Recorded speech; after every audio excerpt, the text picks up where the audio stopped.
Hello, അപ്പൊ ഇന്നത്തെ നമ്മുടെ ടോപ്പിക് വേവ്സിന്റെ കണ്ടിന്യൂഷൻ. എന്താണ് പ്രോഗ്രസീവ് വേവ്, എന്താണ് സ്റ്റാൻഡിംഗ് വേവ്? ആ പ്രോഗ്രസീവ് വേവിന് തന്നെ നമുക്ക് ട്രാവലിംഗ് വേവ് എന്ന് വിളിക്കാം. പ്രോഗ്രസീവ് വേവ് അല്ലെങ്കിൽ ട്രാവലിംഗ് വേവ്. എന്താണ് സ്റ്റാൻഡിംഗ് വേവ് അല്ലെങ്കിൽ സ്റ്റേഷനറി വേവ്? പിന്നെ ഒരു സ്ട്രെച്ച്ഡ് സ്ട്രിങ്ങില്, ഒരു ഓപ്പൺ പൈപ്പില്, ഒരു ക്ലോസ്ഡ് പൈപ്പില് ഇതുപോലത്തെ സ്റ്റേഷനറി വേവ്സ് ഉണ്ടാവുമ്പോൾ അവിടെ ഉണ്ടാകുന്ന ഡിഫറെന്റ് മോഡ്സ് ഓഫ് വൈബ്രേഷനും അതിൽ നിന്ന് കേൾക്കുന്ന ഡിഫറെന്റ് ഫ്രീക്വൻസീസ് ഓഫ് സൗണ്ടുകളും അതിലേതിനൊക്കെ നമുക്ക് മ്യൂസിക്കൽ ഇൻസ്ട്രുമെന്റ് ആയിട്ടുള്ള അല്ലെ ഒരു അറേഞ്ച്മെന്റ് ആയിട്ട് ഉപയോഗിക്കാം. ഇതാണ് നമുക്ക് ഇന്നത്തെ ക്ലാസ്സിൽ ഡിസ്കസ് ചെയ്യുന്നത്. അപ്പൊ നമുക്ക് ആദ്യം ട്രാവലിംഗ് വേവ് എന്താന്ന് പറയാം, അല്ലെങ്കിൽ പ്രോഗ്രസീവ് വേവ് എന്ന് പറഞ്ഞാൽ എന്താന്ന് പറയാം. അപ്പൊ നമ്മളൊരു മീഡിയത്തിലെ പാർട്ടിക്കിൾ വൈബ്രേഷന്റെ ഹെൽപ്പോട് കൂടിയാണല്ലോ ആ മീഡിയത്തിൽ എന്തുണ്ടാവുക വേവ് ഉണ്ടാവുക. അപ്പൊ അങ്ങനെ ഒരു മീഡിയത്തില് ഒരു വേവ് ഉണ്ടാവാൻ വേണ്ടി പാർട്ടിക്കിൾ വൈബ്രേറ്റ് ചെയ്യുന്നത് സിമ്പിൾ ഹാർമോണിക്കലി ആണെങ്കിൽ അല്ലെ, ഒരു സിമ്പിൾ ഹാർമോണിക് വൈബ്രേഷനോട് കൂടെയാണ് ഒരു മീഡിയത്തില് പാർട്ടിക്കിൾസിന്റെ സിമ്പിൾ ഹാർമോണിക് വൈബ്രേഷനോട് കൂടെയാണ് ഒരു മീഡിയത്തിൽ വേവ് ഉണ്ടായതെങ്കിൽ ആ വേവ് ഒരു സിമ്പിൾ ഹാർമോണിക് വേവ് ആണ്. ആ വേവ് എന്ത് ചെയ്യുക, ആ മീഡിയത്തിലൂടെ അൺഡാംഡ് ആയിട്ട് അല്ലെ, ഡാമിംഗ് എന്താ നമ്മൾ ഓസിലേഷനിൽ പഠിച്ചിട്ടുണ്ട്. അപ്പൊ അതിന്റെ ആംപ്ലിറ്റ്യൂഡ് കുറയാതെ അൺഡാംഡ് ആയിട്ട് അൺഒബ്സ്ട്രക്റ്റഡ് ആയിട്ട് അതിന് തടസ്സമൊന്നുമില്ലാതെ ഒരു മീഡിയത്തിലൂടെ കണ്ടിന്യൂസ് ആയിട്ട് അങ്ങനെ പ്രൊപ്പഗേറ്റ് ചെയ്തുകൊണ്ടേയിരിക്കുകയാണെങ്കിൽ such waves are called as progressive wave അല്ലെങ്കിൽ ട്രാവലിംഗ് വേവ്സ്. നമുക്ക് നോക്കാം. ഒരു പ്രോഗ്രസീവ് വേവ് പോസിറ്റീവ് എക്സ് ദിശയിൽ പോകുന്ന ഒരു പ്രോഗ്രസീവ് വേവ് ആണ് അല്ലെ. ഇതാ ഒരു പ്രോഗ്രസീവ് വേവ് ഇങ്ങനെ പ്രോഗ്രസ് ചെയ്തുകൊണ്ടേയിരിക്കുകയാണ് in the positive x direction അല്ലെ. ഒരു വേവിന്റെ ജനറൽ ഇക്വേഷൻ എന്ന് പറയുന്നത് എന്താ? ആ വേവ് ഉണ്ടാക്കുന്ന പാർട്ടിക്കിളിന്റെ ഡിസ്പ്ലേസ്മെന്റ് കാണാനുള്ള ഇക്വേഷൻ തന്നെ. അപ്പൊ നമ്മൾ എന്തെടുത്തു, ഇവിടുത്തെ വേവിന് അനുസരിച്ചത് ഒരു സൈൻ വേവ് ആണ്, അതുകൊണ്ടാണ് സൈൻ ഫംഗ്ഷൻ എടുത്തത്. അപ്പോ yt is equal to എന്താ yt? ഒരു t സമയത്തിന് ശേഷം wave x is equal to 0. ഇവിടെയാണ് ഈ വേവിന്റെ മോഷൻ ആരംഭിക്കുന്നത് എന്ന് വിചാരിക്കും. ടൈം 0ലാണ്, x is equal to 0.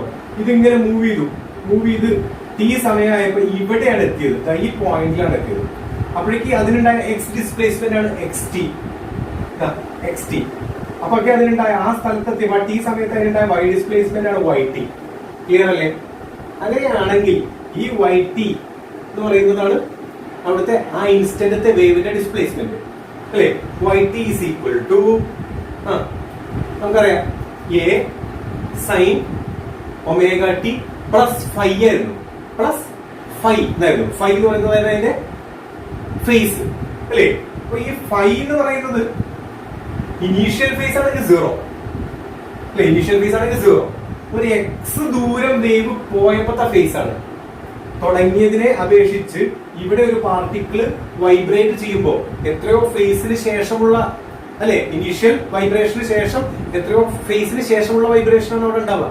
നമ്മളന്ന് ഇതിന്റെ ഇൻട്രൊഡക്ഷനിൽ നമ്മൾ കണ്ടിരുന്നു അല്ലെ. അപ്പൊ ഫസ്റ്റ് ഇവിടുന്നാണ് വേവ് ഒറിജിനേറ്റ് ചെയ്യുന്നതെങ്കിൽ ടി സമയം കഴിയുമ്പോ ഇവിടെ ഉണ്ടാവുന്ന ഒരു വൈബ്രേഷൻ ഇതിനേക്കാൾ എത്രയോ ഫേസ് പിറകിലാണ് സംഭവിക്കുന്നത്. ആദ്യം സംഭവിക്കുന്നത് ഇത് കഴിഞ്ഞ ഒരു ടി സമയം കഴിയുമ്പോഴാണ് ഇവിടുത്തെ വൈബ്രേഷൻ ഉണ്ടാവുന്നത് അല്ലെ. അപ്പൊ ഇവിടുത്തെ വൈബ്രേഷനെ ലാഗ് ചെയ്തിട്ടാണ് ഇവിടുത്തെ വൈബ്രേഷൻ ഉണ്ടാവുക. എത്ര ഫേസാ? ഫൈ എന്ന് പറയുന്ന ഏതോ ഒരു ഫേസ്. അത് നമുക്ക് എങ്ങനെ കണ്ടുപിടിക്കാം? അത് നമുക്ക് എങ്ങനെ കാൽക്കുലേറ്റ് ചെയ്യാം? ഫേസ് ഡിഫറൻസ് പാത്ത് ഡിഫറൻസും തമ്മിലുള്ള ഒരു റിലേഷൻ നമുക്ക്. പാത്ത് ഡിഫറൻസ് എന്ന് പറഞ്ഞാൽ എത്ര ദൂരം ഇത് സഞ്ചരിച്ചു, എക്സ് ടി ദൂരം സഞ്ചരിച്ചു അല്ലെ. അപ്പൊ എത്ര ഫേസ് ആംഗിളിൽ മാറ്റം വന്നിട്ടുണ്ടാവും, അല്ലെങ്കിൽ എത്ര ഫേസ് പിറകിലുള്ള വൈബ്രേഷൻ ആണ് എക്സ് ടി എന്ന് പറയുന്ന ദൂരം സഞ്ചരിച്ച വേവ് ഈ പോയിന്റിനെ അപേക്ഷിച്ച് ഉണ്ടാവുക എന്നുള്ളതാണ് നമ്മൾ നോക്കുന്നത്. വളരെ ഈസി ആയിട്ട് പറയാം. നമുക്ക് ഒരു കംപ്ലീറ്റ് വേവ് ആവുമ്പോഴേക്ക് വേവ് എത്ര ദൂരത്തിലൂടെ പോയി? ലാംഡ ദൂരത്തിലൂടെ പോയി അല്ലെ. അപ്പൊ എത്ര ഫേസ് ആംഗിളിലൂടെ പാർട്ടിക്കിൾ വൈബ്രേഷൻ കടന്നുപോയി? ഇന്നലെ നമ്മൾ കണ്ടത് 2π ഫേസ് കൂടെ കടന്നുപോയി. അപ്പൊ ലാംഡയ്ക്ക് പ്രൊപ്പോർഷണൽ ആയിട്ടുള്ള ഫേസ് ആംഗിൾ ആണ് 2π അല്ലെ. ഇത് ഇവിടെ എത്രയാണ്? എക്സ് ടി ദൂരം കടന്നുപോയി. എക്സ് ടി ദൂരം വേവ് മൂവ് ചെയ്തു. അപ്പൊ ഉണ്ടാവുന്ന ഫേസ് ആംഗിൾ എന്തായിരിക്കും? ഫൈ എന്ന് വിളിച്ചാൽ ആ ഫൈ എന്തിന് പ്രൊപ്പോർഷനാണ്? ആ X tick proportional. X T അല്ലെങ്കിൽ എക്സ് എടുക്കാം, അതിന് പ്രൊപ്പോർഷനാണ് അല്ലെ. അപ്പൊ അങ്ങനെയാണെങ്കിൽ നോക്ക്, ഈ ഇക്വേഷനെ ഇതുകൊണ്ട് ഡിവൈഡ് ചെയ്താൽ പ്രൊപ്പോർഷണാലിറ്റി മാറ്റി ഈക്വൽ ആയി. അപ്പൊ എക്സ് ബൈ ലാംഡ അല്ലെ, ഇത് 1ഉം ഇത് 2ഉം ആണെങ്കിൽ 1/2 ഗീവ്സ് എന്താ തരാ? X by lambda is equal to 5/2π. ശരിയല്ലേ? അപ്പൊ എക്സ് എന്ന് പറയുന്ന ഡിസ്പ്ലേസ്മെന്റിനനുസരിച്ച് എത്ര ആംഗിൾ ചേഞ്ച് ഉണ്ടാവും എന്ന് കാണാൻ നമ്മൾ എന്ത് ചെയ്താൽ മതി, ഇതിനെ ഇങ്ങോട്ട് ക്രോസ് മൾട്ടിപ്ലൈ ചെയ്താൽ മതി. അപ്പത്തെ ആംഗിൾ ഫൈ അല്ലെ, ഇവിടുത്തെ വൈബ്രേഷൻ ഇവിടുത്തേക്കാൾ എത്ര ലാഗ് ചെയ്യും, ഫൈ എത്ര ആംഗിൾ ലാഗ് ചെയ്യും, ഫൈ എന്ന് പറയുന്ന ലാഗ് ചെയ്യുന്ന ആംഗിൾ ആയിട്ടാണ് നമ്മൾ ഇവിടെ എടുക്കുന്നത് അല്ലെ. അപ്പൊ എത്രയാണെന്ന് കണ്ടുപിടിക്കാൻ ഇതിപ്പോ ക്രോസ് മൾട്ടിപ്ലൈ ചെയ്യാം. അപ്പൊ നമുക്ക് എന്ത് കിട്ടും, 2π/λ ഇൻറ്റു എക്സ്. ഫൈക്ക് പകരം 2π/λ ഇൻറ്റു എക്സ് എന്ന് പറയാം അല്ലെ. 2π/λ എന്ന് പറഞ്ഞാൽ കെ അല്ലേ, ഇന്നലെ കഴിഞ്ഞ ക്ലാസ്സിൽ നമ്മൾ പറഞ്ഞതാ. 2π/λ എന്ന് പറഞ്ഞാൽ ആംഗുലാർ വേവ് നമ്പർ കെ ആണ്. അപ്പൊ 2π/λ ഇൻറ്റു എക്സ് എന്നുള്ളതിനെ ക്രോസ് മൾട്ടിപ്ലൈ ചെയ്തപ്പോൾ കിട്ടിയ സാധനത്തിനെ നമുക്ക് കെ എക്സ് എന്ന് വിളിക്കാം അല്ലെ. അപ്പൊ പോസിറ്റീവ് എക്സ് ദിശയിൽ പോകുന്ന വേവില് ടി സമയം കഴിഞ്ഞിട്ടുള്ള ഈ പോയിന്റിലെ പാർട്ടിക്കിൾ വൈബ്രേഷന്റെ ഡിസ്പ്ലേസ്മെന്റ് ആണ് അപ്പത്തെ വേവിന്റെ ആ ഇൻസ്റ്റന്റ് ഡിസ്പ്ലേസ്മെന്റ് വൈ ടി അല്ലേ. വൈ ടി സമം a sine omega t plus ഫൈന്റെ സ്ഥാനത്ത് എന്ത് വരും, ലാഗ് ചെയ്യുന്നതായതുകൊണ്ട് -φ ആ വരാം. ആ ഫൈ എത്ര, കെ എക്സ്. അപ്പൊ പോസിറ്റീവ് എക്സ് ദിശയിൽ പോകുന്ന വേവിന്റെ ഇക്വേഷൻ നമ്മൾ ഉണ്ടാക്കി. എന്താണത്, y t is equal to A sine omega t minus k x. Y is equal to A sine omega t minus k x.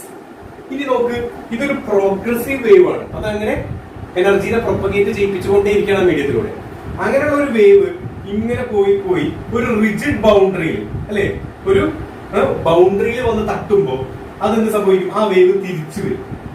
അപ്പൊ ആ പ്രോഗ്രസീവ് വേവും അതിന്റെ റിഫ്ലക്റ്റഡ് വേവ് എന്ന് വിളിക്കാൻ പറ്റും അല്ലെ. ഇവിടെ ഓവർലാപ്പ് ചെയ്യുമ്പോൾ നമുക്ക് ഇങ്ങനത്തെ ഒരു വേവാ കിട്ടുക. ഇതിനെ നമ്മൾ എന്ത് പറയും, സ്റ്റാൻഡിംഗ് വേവ് അല്ലെങ്കിൽ സ്റ്റേഷണറി വേവ് അല്ലെ. സ്റ്റാൻഡിംഗ് വേവ് അല്ലെങ്കിൽ സ്റ്റേഷണറി വേവ്. പേര് പറഞ്ഞ മാതിരി തന്നെ അവിടെ സ്റ്റേഷണറി ആയിരിക്കും എനർജി, പിന്നെ എങ്ങനെയെങ്കിലും പ്രൊപ്പഗേറ്റ് ചെയ്യോ ഇല്ല, ആ സ്ഥലത്ത് ആ എനർജി കോൺസെൻട്രേറ്റഡ് ആവും. ഇതാണ് സ്റ്റാൻഡിംഗ് വേവ് ഫോം ചെയ്തുള്ള പ്രത്യേകത. പിന്നെ പ്രോഗ്രസീവ് അല്ല, എനർജി അങ്ങനെ പോയിക്കൊണ്ടേയിരിക്കില്ല, ആ ഒരു സ്ഥലത്തേക്ക് അത് കോൺസെൻട്രേറ്റഡ് ആവും. ക്ലിയർ ആണോ? അപ്പൊ നോക്ക്, ഇവിടെ നമുക്ക് ഈ സ്റ്റാൻഡിംഗ് വേവില് അല്ലെങ്കിൽ സ്റ്റേഷണറി വേവില് ചില മിനിമം ഡിസ്പ്ലേസ്മെന്റ് പോയിന്റ്സിനെ കാണാം. നമ്മൾ അതിനെ നോഡ് എന്ന് വിളിക്കും അല്ലെ. ഇതൊക്കെ മിനിമം ഡിസ്പ്ലേസ്മെന്റ് പോയിന്റ്സ് ആണ് അല്ലെ. അവിടെയാണ് മാക്സിമം സ്ട്രെയിൻ ഉണ്ടാവുന്നത്, അവിടുന്നാണ് മാക്സിമം സൗണ്ട് ഉണ്ടാവുന്നത്. ഇനി നോക്ക്, ഇത് മാക്സിമം ഡിസ്പ്ലേസ്മെന്റ് പോയിന്റ്സ് ആണ്, ആ വേവിലെ മാക്സിമം ഡിസ്പ്ലേസ്മെന്റ് പോയിന്റ്സ് ആണ്.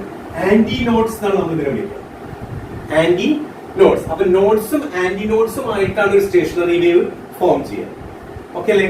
ഇനി നമുക്ക് ഇങ്ങനെ ഒരു സ്റ്റേഷണറി വേവിലെ ഈ ഡിസ്റ്റൻസ് എന്ന് പറയുന്നത്, സ്റ്റേഷണറി വേവിലല്ല എല്ലാ വേവിലെയും ഈ ഒരു കംപ്ലീറ്റ് വേവിന്റെ നീളം എന്ന് പറയുന്നത് ലാംഡയാണ് അല്ലെ. ഇത്രയും ദൂരം ലാംഡയാണ്. അപ്പൊ നോഡിനിടയിലുള്ള ഡിസ്റ്റൻസ് എത്ര വരിക, λ/2 അല്ലെ. ഒരു ആന്റി നോഡിനും ആന്റി നോഡിനും ഇടയിലുള്ള ഡിസ്റ്റൻസ് എത്ര വരിക, അതും λ/2.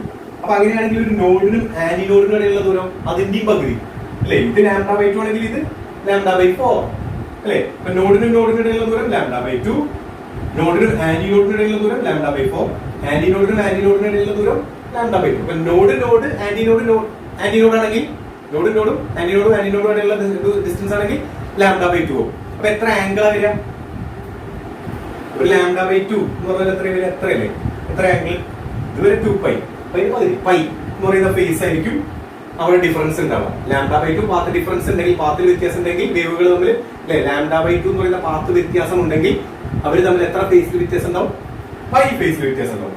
λ/4 ആണെങ്കിലോ അതിന്റെ പകുതി, λ/4 ആണെങ്കിൽ π/2 ഫേസ് ഡിഫറൻസ് ആയിരിക്കും അല്ലെ അവിടുത്തെ വൈബ്രേഷൻസ് തമ്മിൽ ഉണ്ടാവുക. ഓക്കെ അല്ലേ? ഇത് വേവിന്റെ ആംപ്ലിറ്റ്യൂഡ് നമ്മൾ കണ്ട കാര്യമാണ്. അപ്പൊ ഇത് എന്താണ്, സ്റ്റേഷണറി വേവ് ആണ്. ഇപ്പൊ നമുക്ക് അതിന്റെ ഇക്വേഷൻ ഉണ്ടാക്കണം. പ്രോഗ്രസീവ് വേവ് നമുക്ക് ഇക്വേഷൻ അറിയാം, y = a sin omega t minus kx. Positive x ദിശയിൽ പോകുന്ന വേവ് ആണെങ്കിൽ അല്ലെ, നമുക്കിപ്പോ തൽക്കാലം അങ്ങോട്ട് പോകുന്നതിന്റെ ഡിസ്പ്ലേസ്മെന്റിന്റെ y1 തിരിച്ചു വരുന്നതിന്റെ y2 എന്ന് കൊടുക്കാം അല്ലെ. പോസിറ്റീവ് ഡയറക്ഷനിൽ പോകുന്നതിന് y1 എടുക്കാം. ഇതന്നെ സെയിം സാധനം തന്നെ. പക്ഷെ നമുക്ക് രണ്ട് വേവ് വരുമ്പോ ഒന്ന് y1 ഒന്ന് y2 എന്ന് പറഞ്ഞ് ഐഡന്റിഫൈ ചെയ്യാൻ വേണ്ടി നമ്മൾ y1 എടുക്കുന്നു. y1 is equal to ഇതാ നമ്മൾ ഈ പറഞ്ഞ സാധനം, a sin omega t minus kx അല്ലെ. എക്സ് ടി എന്ന് വേണ്ട, എക്സ് വൈ യൂസ് ചെയ്യാം, സൗകര്യം. അപ്പോ എന്താവുന്നത്, a sin omega t minus kx. ഇനി ആ വേവ് തിരിച്ചു വരികയാണ്. റിഫ്ലക്റ്റഡ് വേവ് എന്ന് പറഞ്ഞാൽ നോക്കി, ഇവിടെ നിന്നുള്ള വേവ് ഇവിടെ തട്ടി ഇങ്ങനെ തിരിച്ചു വരികയാണ്. തിരിച്ചു വരുമ്പോ എന്ത് വരുന്നുണ്ട്, അതിന്റെ ആംപ്ലിറ്റ്യൂഡ് നേരെ ഓപ്പോസിറ്റ് ആവുണ്ട്, ഇവിടുത്തെ ആംപ്ലിറ്റ്യൂഡിന്റെ നേരെ റിവേഴ്സ് ആവുണ്ട്. അപ്പൊ നമ്മൾ a കൊടുക്കണം, -a കൊടുക്കണം. സൈൻ ഒമേഗ ടി, ഈ മൈനസ് പ്ലസ് ആവും, കാരണം എന്താ, അങ്ങോട്ട് പോയത് പോസിറ്റീവ് എക്സ് ഡയറക്ഷൻ ആണ്, തിരിച്ചു വരുന്നത് -x ആണ്. അപ്പൊ ആ മൈനസ് കൂടെ ഇത് പ്ലസ് kx ആണ്. അപ്പൊ നോക്ക്, ഇതാണ് റിഫ്ലക്റ്റഡ് വേവിന്റെ ഇക്വേഷൻ. ഇത് രണ്ടും കൂടെ സൂപ്പർ ഇമ്പോസ് ചെയ്താൽ, ഒന്ന് മറ്റൊന്നിന്റെ മുകളിലൂടെ സൂപ്പർ ഇമ്പോസ് ചെയ്തപ്പോഴാണ് നമുക്ക് സ്റ്റേഷണറി വേവ് അല്ലെങ്കിൽ സ്റ്റാൻഡിംഗ് വേവ് കിട്ടിയത്. അപ്പൊ അതിന്റെ ഇക്വേഷൻ എന്താ വരിക, y = y1 + y2. അല്ലെ? ഇതിൽ രണ്ടിലും എ കോമൺ ആണ്, പുറത്തേക്ക് എടുത്തു. A into sine omega t minus k x, പിന്നെ minus sine omega t plus k x അല്ലെ? അതിന്റെ ഐഡന്റിറ്റി നിങ്ങൾക്ക് അറിയാം. നമുക്ക് എന്താ ആൻസർ വരിക? മൈനസ് ടു പോരാ 2a ഉണ്ടാവും. Minus 2a cos omega t sine k x, minus 2a cos omega t sine k x. Omega എന്ന് പറഞ്ഞാൽ എന്താ? Omega is equal to 2π nu ആണ് അല്ലെ? ന്യൂന് ഇന്നലെ നമ്മൾ ഇക്വേഷൻ കഴിഞ്ഞ ക്ലാസ്സിൽ ഉണ്ടാക്കിയിട്ടുണ്ട്, v ബൈ ലാംഡ. അപ്പൊ നമുക്ക് എന്താ കിട്ടുക? 2π ഇൻറ്റു v ബൈ ലാംഡ. കഴിഞ്ഞ ക്ലാസ്സിൽ പറഞ്ഞതാണ് അല്ലെ? അതിൽ 2π ബൈ ലാംഡ നമുക്ക് വേണമെങ്കിൽ സെപ്പറേറ്റ് ആയിട്ട് ഒരു ടേം ആക്കി മാറ്റി എഴുതാം. പിന്നെ ബാക്കി എന്താണ്ടാവും? ഒമേഗ ടി ആകുമ്പോൾ ഒരു v ഇൻറ്റു ടി എന്നുണ്ടാവും അല്ലെ? അപ്പൊ ആ രൂപത്തിൽ നമുക്ക് ഒമേഗനെ മാറ്റി എഴുതാം. ഒമേഗ എന്ന് എഴുതണ്ട, 2π ബൈ ലാംഡ ഇൻറ്റു v എന്ന് പറയാം. അപ്പൊ വേണമെങ്കിൽ ഇതിനെ എങ്ങനെ എക്സ്പ്രസ് ചെയ്യാം? ഇത് കണ്ടോ? മൈനസ് 2, ഇവിടെ a വേണം, minus 2a is equal to minus 2a cos ഒമേഗയ്ക്ക് പകരം 2π ബൈ ലാംഡ ഇൻറ്റു v അല്ലെ? ഒമേഗ ടി ആവുമ്പോൾ ഒരു ടി ഉണ്ടാവും. അപ്പൊ minus 2a cos 2π by lambda into v t sine k അല്ലേ? കെ എന്ന് പറഞ്ഞാൽ 2π ബൈ ലാംഡ ആണ്, ആംഗുലർ വേവ് നമ്പർ. അപ്പൊ അതും 2π ബൈ ലാംഡയുടെ ഫോമിലേക്ക് വരും. Sine 2π by lambda into x, sine 2π by lambda into x. Okay അല്ലേ? ഇതാണ് എന്ത് കാണാനുള്ള ഇക്വേഷൻ? ഒരു സ്റ്റേഷനറി വേവിന്റെ ജനറൽ ഇക്വേഷൻ. എന്താണത്? Minus 2a cos omega t sine k x, അല്ലെങ്കിൽ minus 2a cos 2π by lambda into v t sine 2π by lambda into x. റെഡിയാണോ? ഇനി ഇങ്ങനത്തെ ഒരു സ്റ്റേഷനറി വേവ് ഒരു സ്ട്രെച്ച്ഡ് സ്ട്രിംഗ്, ഗിറ്റാർ, വയലിൻ മാതിരിയുള്ള അല്ലെ മ്യൂസിക്കൽ ഇൻസ്ട്രുമെന്റിലൊക്കെ നമ്മൾ പറഞ്ഞതാണ്, രണ്ടറ്റത്തേക്കും വലിച്ച് പിടിച്ചിട്ടുള്ള ഒരു സ്ട്രിംഗ് ആണ്. കുറെ സ്ട്രിങ്ങുകൾ ഉണ്ടാവും. അങ്ങനത്തെ ഒരു സ്ട്രിങ്ങിനെ നമ്മൾ നോക്കാം അല്ലെ? ഒരു സ്ട്രെച്ച്ഡ് സ്ട്രിംഗ് ആണ്. ഒരു ടി ടെൻഷൻ ആ സ്ട്രിംഗിൽ ഉണ്ടാവും. മ്യൂ എന്ന് പറയുന്ന മാസ് ഡെൻസിറ്റി ആണ് ഉണ്ടാവുക. അപ്പൊ ഒരു പ്രത്യേക രീതിയിൽ വലിച്ചു കെട്ടിക്കഴിഞ്ഞാൽ അതിന്റെ ടെൻഷനും മാസ് ഡെൻസിറ്റിയും കോൺസ്റ്റന്റ് ആയതുകൊണ്ട് അതിലൊരു ഫിക്സഡ് വെലോസിറ്റിയിലാണ് സൗണ്ട് ട്രാവൽ ചെയ്യുക. v is equal to root of t by mu. മുന്നത്തെ ടോപ്പിക്കിൽ നമ്മൾ ഡിസ്കസ് ചെയ്ത. അപ്പൊ v എന്ന് പറയുന്ന ഒരു കോൺസ്റ്റന്റ് വെലോസിറ്റി കിട്ടുന്ന തരത്തിൽ ഒരു ടി ടെൻഷനിൽ ടൈറ്റ് ആക്കി വെച്ച രണ്ട് ഭാഗത്തേക്കും സ്ട്രെച്ച് ചെയ്ത് വെച്ച ഒരു സ്ട്രിംഗിൽ നമ്മൾ പല മോഡിൽ വൈബ്രേറ്റ് ചെയ്യണേ. അപ്പൊ പല സൗണ്ടുകൾ ഇന്ന് വരും അല്ലെ? ഇപ്പൊ സാരി ഗാമ എന്നൊക്കെ പറഞ്ഞിട്ട് പല സൗണ്ടുകൾ വരില്ലേ? ഒരു ഗിറ്റാറോ അല്ലെങ്കിൽ ഒരു വയലിന്റെ സ്ട്രിംഗിൽ നിന്ന് ഒറ്റ സ്ട്രിംഗിൽ നിന്ന് പല സൗണ്ടുകൾ നമുക്ക് വരുത്താം അല്ലെ? അപ്പൊ ആ ഓരോ സൗണ്ടിനും ഓരോ ഫ്രീക്വൻസിയാണ്. അപ്പൊ അത് എങ്ങനെയാ വരുന്നത് നമുക്ക് നോക്കി നോക്കാം. എങ്ങനെയാണ് അതിന് വേണ്ടിയിട്ട് അതിനെ വൈബ്രേറ്റ് ചെയ്യേണ്ടത്. റെഡി അല്ലേ? അപ്പൊ നമുക്ക് സ്ട്രെച്ചഡ് സ്ട്രിംഗിന്റെ മുകളിൽ നമ്മൾ എന്ത് ചെയ്യാം? സ്റ്റേഷനറി വേവ് ഉണ്ടാക്കിയതാണ്. ഇത് ഫസ്റ്റ് മോഡിൽ അതിനെ വൈബ്രേറ്റ് ചെയ്യണം. അതിന് നമ്മൾ അല്ലെ സ്ട്രിംഗിനെ നമ്മൾ പ്ലഗ് ചെയ്യുന്ന സമയത്ത് അതൊരു ഫുൾ ലെങ്ത്, സ്ട്രിംഗിന്റെ ഫുൾ ലെങ്ത്തിൽ ഒരു ഒറ്റ സ്റ്റേഷനറി വേവിന്റെ ലൂപ്പേ ഉള്ളൂ എന്നുള്ള രീതിയിലാണ് വൈബ്രേറ്റ് ചെയ്യുന്നതെങ്കിൽ നോക്ക്, ഇങ്ങനെയാണ് അതിന്റെ മുകളിൽ സ്റ്റേഷനറി വേവ് ഫോം ചെയ്തിട്ടുള്ളത്. എക്സ് ഇസ് ഈക്വൽ ടു 0 എന്ന് പറയുന്നത് ഈ പോയിന്റാണ്. ഇത് x is equal to L. കണ്ടോ? ഈ അറ്റത്തെത്തുമ്പോൾ നീളം എൽ നീളത്തിലുള്ള സ്ട്രിംഗ് ആണ്. ഇത് x is equal to L. ഇവിടുത്തെ വൈ ഡിസ്പ്ലേസ്മെന്റ് 0ആണ്, ഇവിടുത്തെ വൈ ഡിസ്പ്ലേസ്മെന്റ് 0ആണ് അല്ലെ? അതെന്താ അങ്ങനെ വരുന്നത് നമുക്കൊന്ന് ചെക്ക് ചെയ്ത് നോക്കാം. നമ്മുടെ ഇക്വേഷൻ എന്താ? At x is equal to 0, y is equal to 0. അതിന് സംശയം വേണ്ട. ഇനി എന്തുകൊണ്ടാണ് അത് വരുന്നത് ഞാൻ കാണിച്ചുതരാം. വൈ കാണാനുള്ള ഇക്വേഷൻ എന്താ? സ്റ്റേഷനറി വേവിന്റെ equation minus 2a cos omega t sine 2π by lambda into x അല്ലെ? ഇത് വേണമെങ്കിൽ 2π by lambda into v t എന്നൊക്കെ എഴുതാം. കാരണം നമുക്ക് അതിനെ കൊണ്ട് പ്രത്യേകിച്ച് ആവശ്യമില്ലാത്തതുകൊണ്ട് ടൈമിന്റെ ടേമല്ലേ. നമുക്ക് എക്സ് എന്ന് പറയുന്നതിനനുസരിച്ച് മാറ്റത്തിനനുസരിച്ചാണ് വൈന്റെ മാറ്റം നോക്കുന്നത് എന്നുള്ളതുകൊണ്ട് തന്നെ ആ ടേം ഒന്ന് തൽക്കാലം നമുക്ക് നോക്കാം. ഇവിടെ എക്സ് എന്ന് പറയുന്ന ആ ടേമിനെ മാത്രം 2π ബൈ ലാംഡന്റെ ടേംസിലേക്ക് മാറ്റി. കെ എക്സ് എന്നുള്ളത് 2π ബൈ ലാംഡ ഇൻറ്റു എക്സ് ആണ്. അപ്പൊ y is equal to minus 2a cos omega t sin kx എന്നുള്ളത് 2π by lambda into x അല്ലെ? ഇത് എന്തുകൊണ്ടാണ് 0 ആയത്? x 0 ആവുമ്പോൾ സൈൻ 0 വരും. സൈൻ 0 പറഞ്ഞാൽ 0 ആണ്. അപ്പൊ y 0 ആയില്ലേ അല്ലെ? അപ്പൊ ഇവിടെ കാണുന്നതും അവിടെ കിട്ടുന്നതും സെയിം ആണ്. ഇനി x is equal to എല്ലും അവിടെ നോഡാണ് അല്ലെ? നോഡ് ആണെന്ന് പറഞ്ഞാൽ അവിടെയും y ഡിസ്പ്ലേസ്മെന്റ് 0 ആണ്. അപ്പൊ x is equal to l ആവുമ്പോഴും വൈ 0 ആവുന്നുണ്ട് എന്ന് പറഞ്ഞു കഴിഞ്ഞാൽ അതിനകത്ത് എന്താ? ഈ സൈനിന്റെ ടേമില് അല്ലെ സൈൻ 0, സൈൻ പൈ, സൈൻ 2π ഒക്കെ വന്നാൽ ഇത് 0 തന്നെ വരിക. അപ്പൊ നമുക്ക് എന്ത് പറയാം? ഈ 2π ബൈ ലാംഡ ഇൻറ്റു എൽ എന്ന് പറയുന്ന ടേം ഏതെങ്കിലും ഒരു n പൈ ആയിരിക്കണം. അപ്പോഴേ വൈ ഡിസ്പ്ലേസ്മെന്റ് 0 ആവുള്ളൂ. ഓക്കെ അല്ലേ? അപ്പൊ നമ്മൾ തൽക്കാലം അങ്ങനെ വിട്ടു. Here 2π by lambda into l is equal to n pi. എത്രയോ പൈ ആണ്. അതുകൊണ്ടാണ് ഇവിടെ വൈ ഡിസ്പ്ലേസ്മെന്റ് 0 ആയത്. ഇവിടെ എക്സ് 0 അതുകൊണ്ട് y 0 ആയി. ഇവിടെ എക്സ് എന്ന് പറയുന്നത് ഈ ടേം, എക്സിലെ ഈ ടേം അല്ലേ എത്രയോ പൈ ആണ്, പൈയുടെ എത്രയോ ഇന്റഗ്രൽ മൾട്ടിപ്പിൾസ് ആണ്, അതുകൊണ്ടാണ് ഈ ടേം 0 ആയത് അല്ലെ. y 0 നമുക്ക് നോട്ടാണ്. ഏത് സ്റ്റേഷനറി വേവ് ഒരു ലൂപ്പ് ഫോം ചെയ്ത് അപ്പൊ ഈ അറ്റത്തതും 0 ആംപ്ലിറ്റ്യൂഡ് ആണ്, y 0. അപ്പൊ അങ്ങനെയാണെങ്കിൽ നമുക്ക് എന്താ പറയാ, പൈകൾ വെട്ടിപ്പോയി, L സമം n λ/2 എന്ന് കിട്ടി അല്ലെ. ഈ ലാംഡയുടെ ക്രോസ് മൾട്ടിപ്ലൈ ചെയ്താൽ L is equal to n into λ/2 എന്ന് കിട്ടും. അപ്പൊ അത് ഫസ്റ്റ് മോഡിൽ വൈബ്രേറ്റ് ചെയ്യണമെന്ന് വിചാരിക്കാം. അപ്പൊ n എത്രയോ 1 ആ അല്ലെ. അപ്പൊ എന്താ കിട്ടുക, for n is equal to 1 first മോഡിൽ വൈബ്രേറ്റ് ചെയ്യുമ്പോൾ L is equal to 1 λ/2 അല്ലെങ്കിൽ λ/2. പക്ഷെ ഫസ്റ്റ് മോഡിലത്തെ വേവ് ലെങ്തിനെ ഫസ്റ്റ് മോഡാന്ന് സൂചിപ്പിക്കാൻ വേണ്ടി λ1 എടുക്കുക, സെക്കൻഡ് മോഡിൽ λ2 എടുക്കുക അല്ലെ, അങ്ങനെ പോവാം. അപ്പൊ λ is equal to λ1 എടുത്താൽ നമുക്ക് L is equal to ഈ L എന്ന് പറയുന്ന നീളത്തില് അല്ലെ എത്ര വേവിന്റെ എത്ര ഭാഗം വന്നിട്ടുണ്ട്, λ1/2 ഒരു ഫുൾ വേവിന്റെ പകുതി വന്നിട്ടുണ്ട്. ശരിയല്ലേ? നമുക്ക് ഇത് അല്ലാതെ അറിയാം, ഇതെങ്കിലും ചെയ്ത് നോക്കാതെ നമുക്കറിയാം. അതാണ് ഏറ്റവും സിമ്പിൾ അല്ലെ. എന്താ, ഒരു നോഡും രണ്ട് നോഡുകളുടെ ഇടയിലുള്ള ദൂരം നേരത്തെ നമ്മൾ പറഞ്ഞു ഒരു λ/2 അല്ലെ. അത് ഫസ്റ്റ് മോഡ് ആയതുകൊണ്ട് ലാംഡനെ λ1 എന്ന് വിളിക്കണം. അങ്ങനെ ആലോചിച്ചാലും എന്തെന്നെ കിട്ടുക, L സമം λ1/2. അതായത് L എന്നുള്ള സ്പ്രിംഗിന്റെ മുകളിൽ നമ്മൾ ഉണ്ടാക്കുന്ന വേവിന്റെ പകുതി വേവ് ലെങ്ത് ആണ് ഉൾക്കൊള്ളാൻ പറ്റിയിട്ടുള്ളത്. അപ്പൊ എന്ത് ഫ്രീക്വൻസിയാണ് വരിക നമുക്ക് നോക്കാം അല്ലെ. ν1 frequency ν1 is equal to v/λ1. v constant ആണെന്ന് ഞാൻ പറഞ്ഞു, v/λ1 അല്ലെ. സ്ട്രിംഗ് ടൈറ്റ് ചെയ്ത് കഴിഞ്ഞാൽ v മാറ്റം വരും, പക്ഷെ വായിച്ചുകൊണ്ടിരിക്കുന്ന സമയത്ത് ഗിറ്റാർ അല്ലെ ഒരു പർട്ടിക്കുലർ ടെൻഷൻ കൊടുത്ത് ഫിക്സ് ചെയ്ത് വെച്ചതോ, പിന്നെ ഫ്രീക്വൻസി വെലോസിറ്റി മാറുന്നില്ല അതിന്റെ സൗണ്ടിന്റെ. അപ്പൊ v/λ1 അതായത് എത്ര വരിക, v/λ1 എന്ന് പറഞ്ഞാൽ ഇതിലുള്ള ക്രോസ് മൾട്ടിപ്ലൈ ചെയ്താൽ 2l കിട്ടും.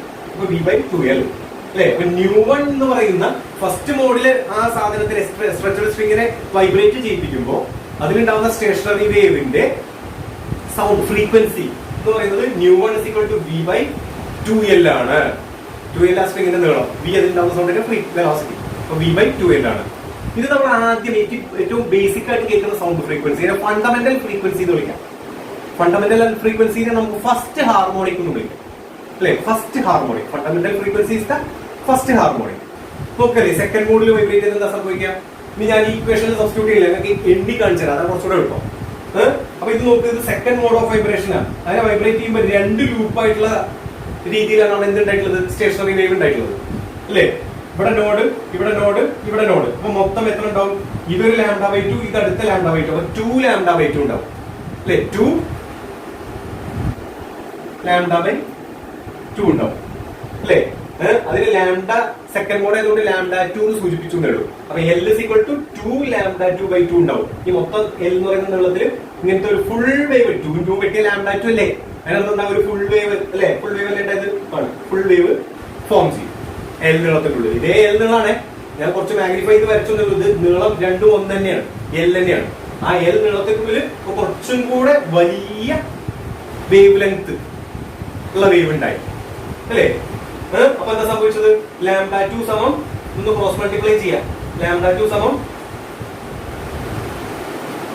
ഇവിടെ 2 ഇല്ലേ, ഇതിനെങ്ങോട്ട് മൾട്ടിപ്ലൈ ചെയ്താൽ എന്താ കിട്ടുക, 2l/2 അല്ലേ. λ2 സമം 2l/2. അപ്പൊ നമുക്ക് ഇവിടെ കിട്ടി λ2 സമം 2l/2 അല്ലേ. അപ്പൊ ഉണ്ടായ ഫ്രീക്വൻസിയോ ν2 എന്ന് വിളിക്കാം. ഇപ്പത്തെ സെക്കൻഡ് മോഡിൽ ഇങ്ങനെ വൈബ്രേറ്റ് ചെയ്യുമ്പോൾ അവിടുന്ന് നമ്മൾ കേൾക്കുന്ന സൗണ്ടിന്റെ ഫ്രീക്വൻസി അല്ലേ ν2 എന്ന് വിളിക്കാം. v മാറില്ലല്ലോ. അപ്പൊ v/λ2 അതായത് എന്താണ്, v/λ2 പറഞ്ഞാൽ 2l/2. ആ /2 മുകളിലെത്തി. അപ്പൊ 2 × v/2l അല്ലേ. λ2 2l/2 അല്ലേ. അത് കൊടുക്കുമ്പോൾ അടിയിൽ 2l ഉണ്ടാവും, /2 2 മുകളിലേക്ക് പോയി ന്യൂമറേറ്റർക്ക് എത്തി. അപ്പൊ 2 × v/2l. ഇതെന്താ, v/2l എന്ന് പറഞ്ഞാൽ ν1 അല്ലേ, ഫണ്ടമെന്റൽ ഫ്രീക്വൻസി അല്ലേ. അപ്പൊ 2 times ν1 കിട്ടും, ഏത് ν2 അല്ലേ. അപ്പൊ ഇതിനെ നമുക്ക് സെക്കൻഡ് ഹാർമോണിക് എന്ന് വിളിക്കാം. ഇപ്പൊ കേട്ട സൗണ്ടിന് നമുക്ക് സെക്കൻഡ് ഹാർമോണിക്, കാരണം ഫസ്റ്റ് ഹാർമോണിക്കിന്റെ ഇരട്ടിയാണ്. ν1 ഫസ്റ്റ് ഹാർമോണിക് ആണല്ലോ, ഫണ്ടമെന്റൽ ഫ്രീക്വൻസി. ഏറ്റവും ആദ്യം കേൾക്കുന്നത് ഫണ്ടമെന്റൽ ഫ്രീക്വൻസി, അതിന് നമ്മൾ ഫസ്റ്റ് ഹാർമോണിക് എന്ന് വിളിച്ചു അല്ലേ. ഇനി കേൾക്കുന്ന ഫ്രീക്വൻസിയെ ഫണ്ടമെന്റൽ ഫ്രീക്വൻസി എന്നല്ല വിളിക്കുക, ഫസ്റ്റ് ഓവർ ടോൺ അല്ലേ. ഏറ്റവും ആദ്യം കേൾക്കുന്നത് ഫണ്ടമെന്റൽ ഫ്രീക്വൻസി, പിന്നെ കേൾക്കുന്നത് ഫസ്റ്റ് ഓവർ ടോൺ. അത് എത്രാമത്തെ ഹാർമോണിക്കാ, ഇത് ഫസ്റ്റ് ഹാർമോണിക് ആണെങ്കിൽ ഇത് തൊട്ടടുത്ത ഹാർമോണിക് 2u1 അല്ലേ, സെക്കൻഡ് ഹാർമോണിക്. ഇനി തേർഡ് മോഡിൽ വൈബ്രേറ്റ് ചെയ്താലോ, ഇത് തേർഡ് മോഡ് വൈബ്രേഷൻ ആണ്. നമുക്ക് 3 ലൂപ്പ് ഉണ്ടാവുന്ന രീതിയിലാണ് അവിടെ സ്ട്രെച്ചഡ് സ്ട്രിംഗിന്റെ ആ L നീളം തന്നെയാണ്, നീളം മാറില്ല. ഗിറ്റാറിന്റെ L നീളമുള്ള സ്ട്രിംഗ് ആണെങ്കിൽ ആ സ്ട്രിംഗ് ആണ് സംഭവം അല്ലേ. അപ്പൊ നമുക്ക് L നീളത്തിനുള്ളിൽ ഇപ്പൊ 3 ലൂപ്പ് വരുന്ന രീതിയിലാണ് അവിടെ നമ്മളെ മൂന്നാമത്തെ മോഡിൽ വൈബ്രേറ്റ് ചെയ്തപ്പോൾ വൈബ്രേഷൻ ഉണ്ടായത് അല്ലേ. അപ്പൊ വേവ് ലെങ്ത് λ3 എന്ന് വിളിക്കാം. മൂന്നാമത്തെ മോഡായതുകൊണ്ട് λ3 എന്ന് വിളിക്കാം. അതിന് എത്ര എണ്ണം? നമുക്ക് 1.5 വേവ് ഉണ്ട് അല്ലേ. അതായത് ഒരു λ/2, λ3/2, 2 λ3/2, 3 λ3/2 ഉണ്ട് ഇതിന്റെ ഉള്ളിൽ. നോട് λ/2 അല്ലേ. തേർഡ് മോഡ് ആയതുകൊണ്ട് λ3 എന്ന് വിളിച്ചു. അപ്പൊ λ3/2, 2 λ3/2, 3 λ3/2. അപ്പൊ L നീളത്തിൽ നമുക്ക് കിട്ടുന്നത് 3 λ3/2 ആണ്. അപ്പൊ λ3 is equal to 2L/3. 2L/3 clear അല്ലേ. 2L/3 അല്ലേ. അപ്പൊ കേൾക്കുന്ന ഫ്രീക്വൻസി ν3 എന്ന് വിളിക്കാം അല്ലേ. അപ്പൊ മൂന്നാമത്തെ മോഡിൽ കേൾക്കുന്ന ഫ്രീക്വൻസി ν3 എന്ന് വിളിക്കാം. V/λ3 V മാറില്ലല്ലോ, കോൺസ്റ്റന്റ് അല്ലേ. λ3 യുടെ വാല്യൂ കൊടുക്കുക എന്താ? 2L/3. 2L ഇവിടെ ഉണ്ടാവും, അടിയിലുണ്ടാവും, /3 ന്യൂമറേറ്ററിലേക്ക് എത്തും. അപ്പോ 3V/2L, അതായത് 3 ടൈംസ് V/2L ν1 അല്ലേ ഫണ്ടമെന്റൽ ഫ്രീക്വൻസി. 3ν1 അല്ലേ. അപ്പൊ അത് ഫണ്ടമെന്റൽ ഫ്രീക്വൻസിന്റെ 3 ഇരട്ടിയാണ്. നമുക്ക് അതിനെ വിളിക്കാം തേർഡ് ഹാർമോണിക് എന്ന് വിളിക്കാം അല്ലേ. അപ്പൊ സെക്കൻഡ് ഓവർടോൺ ആയിട്ട്, ഫസ്റ്റ് ഓവർടോൺ ആയിട്ട് കേട്ടത് സെക്കൻഡ് ഹാർമോണിക് ആണ്. സെക്കൻഡ് ഓവർടോൺ ആയിട്ട് കേൾക്കുന്നത് തേർഡ് ഹാർമോണിക് ആയിരിക്കും അല്ലേ. അപ്പോ ഒന്നാമത് കേട്ടത് ഫണ്ടമെന്റൽ ഫ്രീക്വൻസി ഫസ്റ്റ് ഹാർമോണിക്, പിന്നെ കേൾക്കുന്ന വെച്ച സൗണ്ട് ഫസ്റ്റ് ഓവർടോൺ, അത് സെക്കൻഡ് ഹാർമോണിക്, അടുത്തത് സെക്കൻഡ് ഓവർടോൺ തേർഡ് ഹാർമോണിക്. അങ്ങനെ ഞാൻ എന്നാമത്തെ മോഡിൽ വൈബ്രേറ്റ് ചെയ്താലോ എന്നാമത്തെ ഹാർമോണിക് എനിക്ക് കിട്ടും. അത് എത്രാമത്തെ ഓവർടോൺ ആയിരിക്കും? n-1 ഓവർടോൺ ആയിരിക്കും. ക്ലിയർ അല്ലേ അല്ലേ. അപ്പൊ ഇവിടുത്തെ ഫണ്ടമെന്റൽ ഫ്രീക്വൻസി കഴിഞ്ഞിട്ട് ഓരോ ഓവർടോൺസും കിട്ടുന്നത് എങ്ങനെയാണ്? തുടർച്ചയായ ഹാർമോണിക്സ് ആണ് എന്ന് പറഞ്ഞാൽ അർത്ഥം എന്താ? അവിടെ ഏതെങ്കിലും ഫ്രീക്വൻസികൾ മിസ്സിംഗ് ആണോ? ഇല്ല. അതിനർത്ഥം എന്താ? ഇതിൽ നിന്ന് എല്ലാ ഹാർമോണിക് സൗണ്ടുകളും പ്രൊഡ്യൂസ് ചെയ്യാം. ഇതൊരു മ്യൂസിക്കൽ ഇൻസ്ട്രുമെന്റ് ആയിട്ട് യൂസ് ചെയ്യാവുന്ന അറേഞ്ച്മെന്റ് ആണ്. അങ്ങനെ അറേഞ്ച്മെന്റ് ആക്കിയതല്ലേ ഈ ഗിറ്റാർ, വയലിൻ, മാൻഡലിൻ, വീണ എന്നൊക്കെ പറഞ്ഞ സാധനങ്ങൾ അല്ലെ. അതൊക്കെ സ്ട്രക്ചർഡ് സ്ട്രിങ്ങുകളാണ്. കാരണം അവിടെ എല്ലാ ഹാർമോണിക്സും പ്രസന്റ് ആണ് അല്ലേ. പിന്നെ ഇവിടെ ν1 ν2 ν3 എത്രയാ? 1:2:3. കാരണം എന്താ? ν1 2ν1 3ν1 വരും. ν1 വെട്ടിപ്പോയ 1:2:3 അല്ലേ. ഓക്കെ അല്ലേ.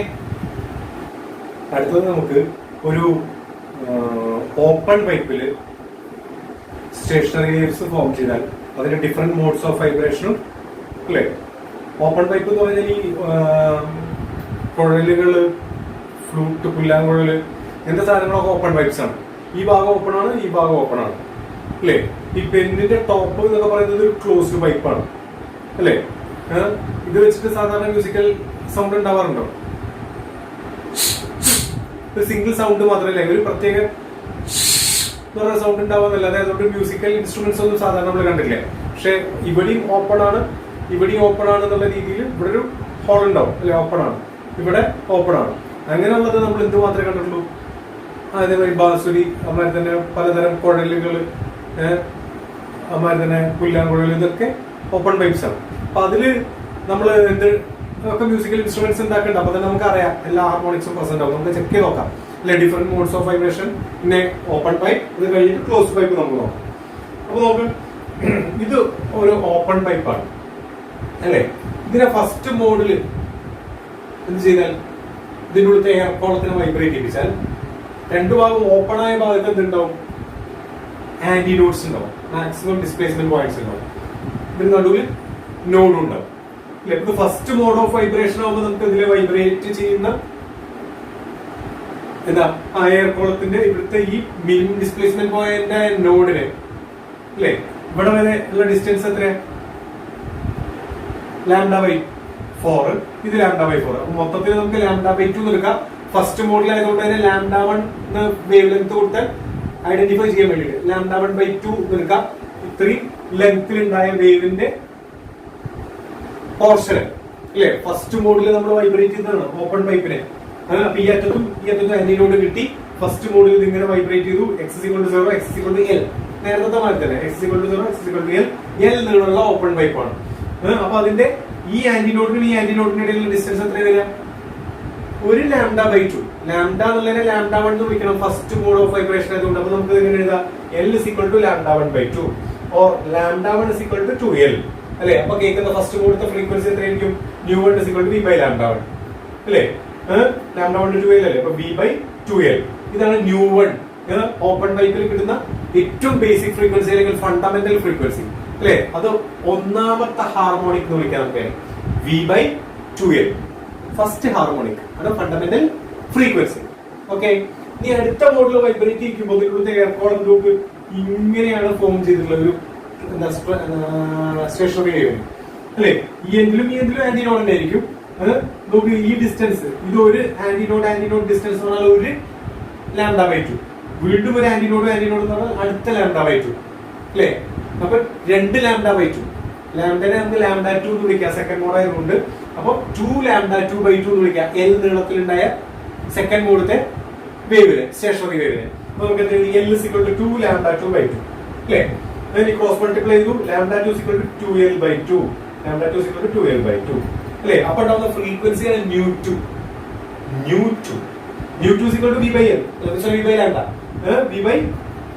λ/ക്ക് പകരം λ2, V/λ2. അപ്പൊ എന്താ പറയുക, λ2യുടെ വാല്യൂ 2L/2 അല്ലെ? അപ്പൊ V/2L/2 മോളിലേക്ക് പോകും. അപ്പൊ 2V/2L, അതായത് V/2L പറഞ്ഞാൽ ν1 അല്ലേ? അത് 2ν1. ദാറ്റ് മീൻസ് അടുത്ത സൗണ്ട്, ഫണ്ടമെന്റൽ ഫ്രീക്വൻസിക്ക് ശേഷം കേൾക്കുന്ന സൗണ്ട് നമ്മൾ നോക്കിയാൽ ഫസ്റ്റ് ഓവർടോൺ. അത് എത്രാമത്തെ ഹാർമോണിക്കാ? അടുത്ത ഹാർമോണിക്, കാരണം 2ν1 ആണ്. ക്ലിയർ അല്ലേ? അപ്പൊ ഫസ്റ്റ് ഹാർമോണിക്കും കിട്ടി, സെക്കൻഡ് ഹാർമോണിക് കിട്ടി, തുടർച്ചയായിട്ടുള്ള ഹാർമോണിക്സ് വരുന്നുണ്ട്. ഇനി നമുക്ക് അടുത്തത് നോക്കാം. തേർഡ് മോഡിൽ വൈബ്രേറ്റ് ചെയ്താൽ അപ്പോഴും രണ്ട് എൻഡിലും ആന്റിനോഡ്സ് ഫോം ചെയ്തിട്ട് ഇങ്ങനെയാണ് അവിടെ സ്റ്റേഷനറി വേവ് ഉണ്ടായിട്ടുള്ളത് അല്ലെ? ഇത് 1 λ/2, ഇത് 2 λ/2, ഇത് 3 λ/2. തേർഡ് മോഡ് ആയതുകൊണ്ട് ലാംഡനെ നമുക്ക് λ3 എന്ന് വിളിക്കാം. അപ്പൊ 3 λ3/2 എന്ന് പറയാം. 3 λ3/2. L എന്ന് പറയുന്ന നീളത്തിലുള്ളത് 3 λ3/2. ഓർ λ3 സമം ക്രോസ് മൾട്ടിപ്ലൈ ചെയ്യാം 2L/3. അപ്പൊ ഫ്രീക്വൻസി, അപ്പൊ നമ്മൾ കേൾക്കുന്ന സൗണ്ടിന്റെ ഫ്രീക്വൻസി എന്തായിരിക്കും? V/λ3. എന്താ വരിക? V/2L/3 മോഡിലേക്ക് വരും. അപ്പൊ 3V/2L അല്ലെ? അതായത് V/2L ν1 ആയതുകൊണ്ട് 3ν1. എന്തായാലും അർത്ഥം എന്താ? നമ്മൾ ഇനി കേൾക്കുന്ന സൗണ്ട് അല്ലെ? അതായത് അടുത്ത ഓവർടോൺ, അതായത് രണ്ടാമത്തെ ഓവർടോൺ, ഫണ്ടമെന്റൽ ഫ്രീക്വൻസി. പിന്നെ കേട്ടത് ഫസ്റ്റ് ഓവർടോൺ, ഇപ്പൊ കേൾക്കുന്നത് സെക്കൻഡ് ഓവർടോൺ. എത്രാമത്തെ ഹാർമോണിക്ക? മൂന്നാമത്തെ ഹാർമോണിക്ക. അപ്പൊ എല്ലാ കണ്ടിന്യൂസ് ഹാർമോണിക്സും ഇവിടെ പ്രസന്റ് ആണ് തൊട്ടടുത്തടുത്ത ഓവർടോൺസ് ആയിട്ട് അല്ലെ? അപ്പൊ ഇങ്ങനത്തെ ഒരു സാധനം കൊണ്ട് നമുക്ക് കണ്ടിന്യൂസ് ഹാർമോണിക്സ് പ്രൊഡ്യൂസ് ചെയ്യാൻ പറഞ്ഞാൽ ഇതും നമുക്ക് എന്ത് ഡിസൈൻ ചെയ്യാം? മ്യൂസിക്കൽ ഇൻസ്ട്രുമെന്റ്സ് ഡിസൈൻ ചെയ്യാം. ക്ലിയർ അല്ലേ? അപ്പൊ ക്ലോസ്ഡ് പൈപ്പിനെയും ഓപ്പൺ പൈപ്പിനെയും നമുക്ക് മ്യൂസിക്കൽ അറേഞ്ച്മെന്റ് ഇൻസ്ട്രുമെന്റ്സ് ഉണ്ടാക്കാൻ വേണ്ടി ഉപയോഗിക്കാവുന്ന ഒരു അറേഞ്ച്മെന്റ് ആണ്. അപ്പൊ എന്നാമത്തെ മോഡിൽ വൈബ്രേറ്റ് ചെയ്താലോ? എന്നാമത്തെ ഫസ്റ്റ് മോഡിൽ ഫസ്റ്റ് ഹാർമോണിക്, സെക്കൻഡ് മോഡിൽ സെക്കൻഡ്. അപ്പൊ എന്നാമത്തെ മോഡിൽ nth ഹാർമോണിക്. എത്രാമത്തെ ഓവർടോൺ ആണ്? n-1 overtone. ക്ലിയർ അല്ലേ? ν1 ν2 ν3 എത്ര വരിക? ν1 2ν1 2ν3. ν1 വെട്ടിയാൽ 1:2:3. ക്ലിയർ അല്ലേ? ഇത് ക്ലോസ്ഡ് പൈപ്പിലാണെങ്കിലോ? ഇതാണ് ഒരു ക്ലോസ്ഡ് പൈപ്പ്, L എന്നുള്ള ക്ലോസ്ഡ് പൈപ്പ് ആണ്. x = 0, ആ അറ്റം x = L. ഇതിൽ വരുന്ന different modes of vibration discuss ചെയ്യാം അല്ലേ? അപ്പൊ ഫസ്റ്റ് മോഡിൽ ഉള്ള വൈബ്രേഷൻ എങ്ങനെ നമുക്ക് നോക്കാം.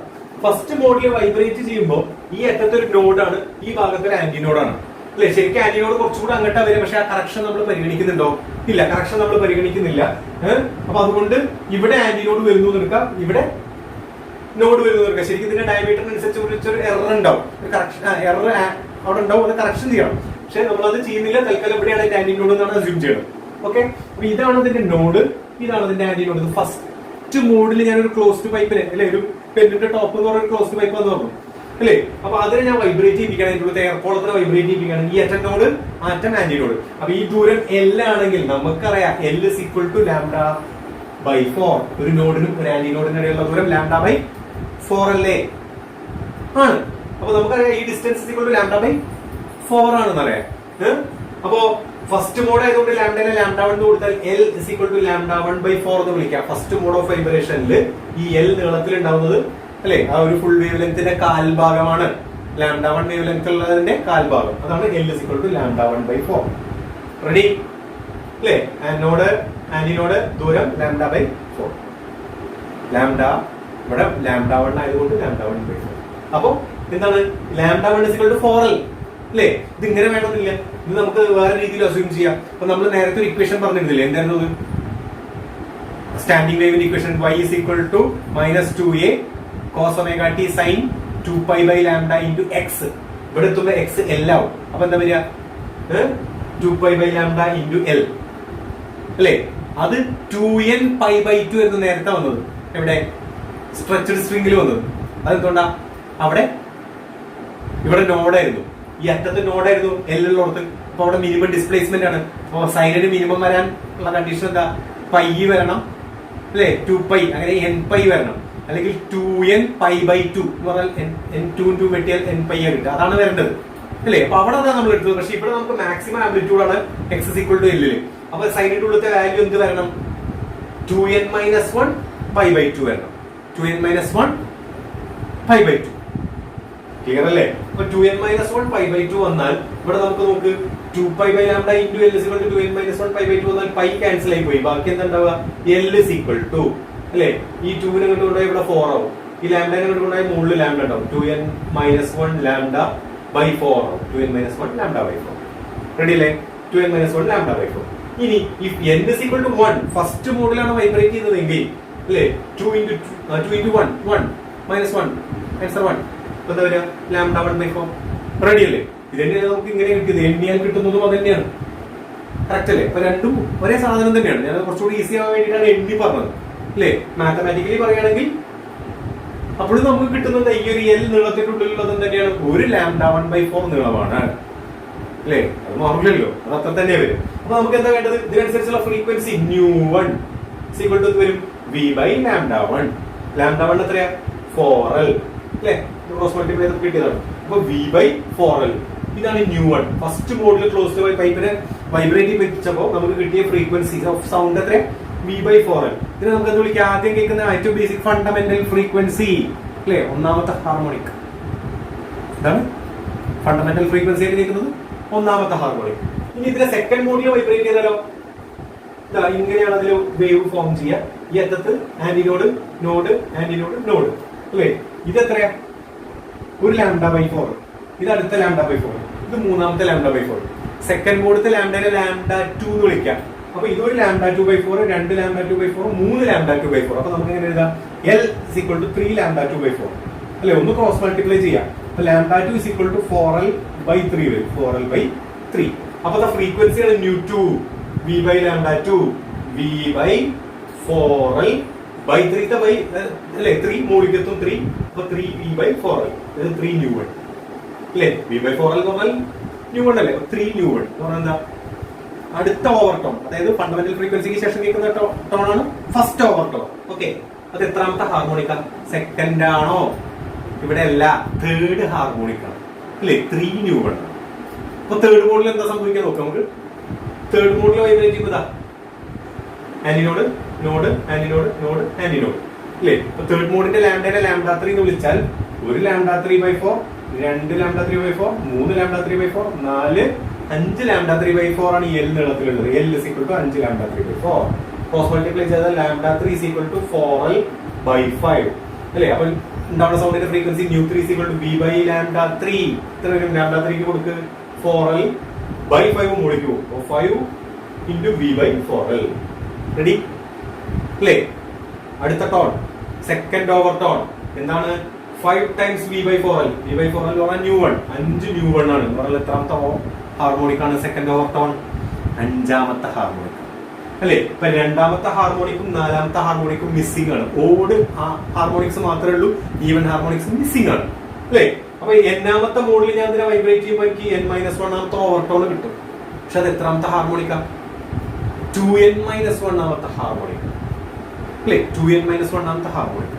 അതിനർത്ഥം ഇവിടെ ν1 ν2 ν3 എടുത്താൽ 1:2 ഇല്ലല്ല, 1:3:5 എന്നാ വരും. അതിൽ ഈവൻ ഹാർമോണിക്സ് ആബ്സെന്റ് ആണ്. അപ്പൊ നോർമലി ഇതിന് എന്തിനു യൂസ് ചെയ്യാൻ പറ്റില്ല? ഒരു മ്യൂസിക്കൽ ഇൻസ്ട്രുമെന്റ് ഡിസൈൻ ചെയ്യാൻ വേണ്ടി ഉപയോഗിക്കാൻ പറ്റില്ല. ഏത്? ക്ലോസ്ഡ്. Okay, clear?